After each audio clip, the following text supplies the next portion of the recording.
आज का ये एपिसोड शुरू करने से पहले एक छोटी सी बात। क्या आप भी अपना पॉडकास्ट बनाने की सोच रहे हैं? तो एंकर ट्राई कीजिए। ये पॉडकास्ट बनाने का सबसे आसान तरीका है। नंबर एक, ये फ्री है। नंबर दो, इसमें कई सारे ऐसे टूल्स हैं जो आपको अपने फोन और कंप्यूटर पर रिकॉर्ड और एडिट करने की फैसिलिटी देते हैं।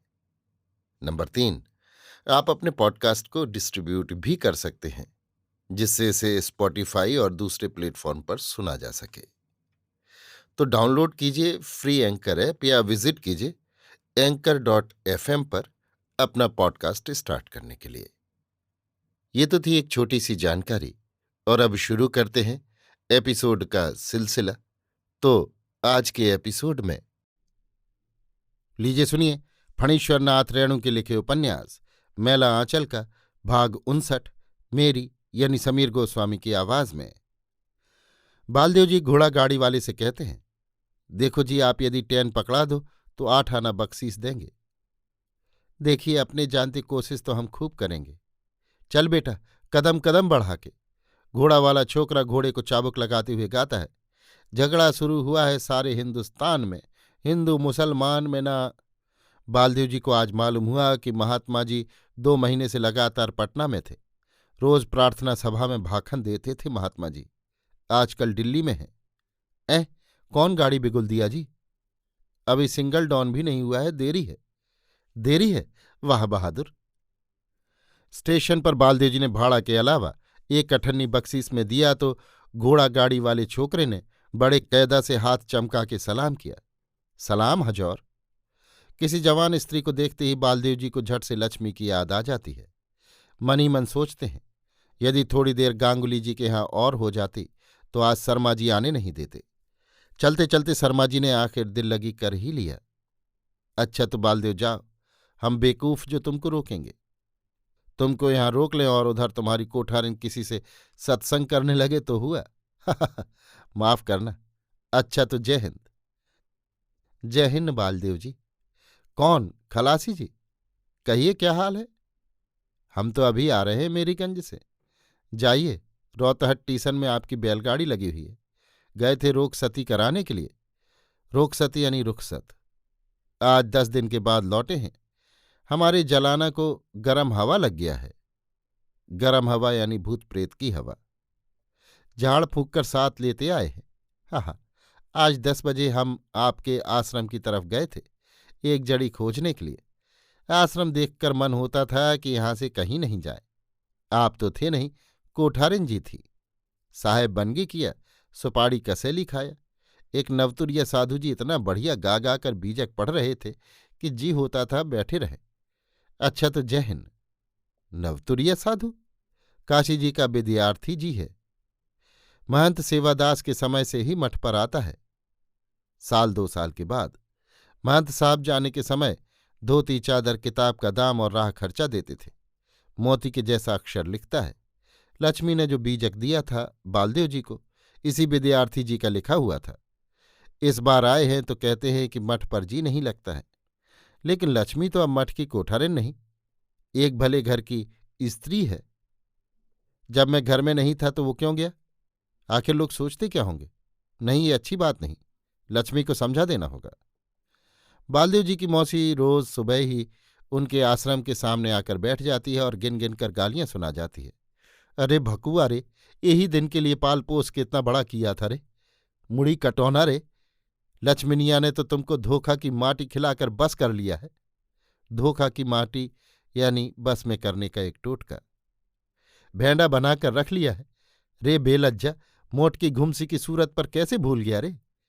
और लक्ष्मी कभी सेर भर चावल, पाव भर दाल अथवा गेहूं, आलू वगैरह देकर उसे विदा करती है।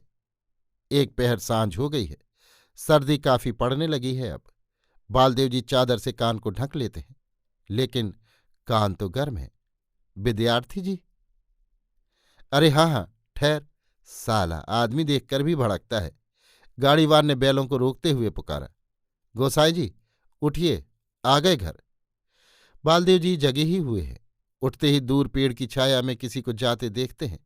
ओह, विद्यार्थी जी अभी जा रहे हैं, इसीलिए बैल भड़के थे। साहेब बंदगी। लक्ष्मी पैर छूकर साहेब बंदगी करती है। बालदेव जी मिनमिनाकर कुछ कहते हैं और सीधे अपनी आसनी पर चले जाते हैं। मेरा कंबल कौन ओढ़ा था?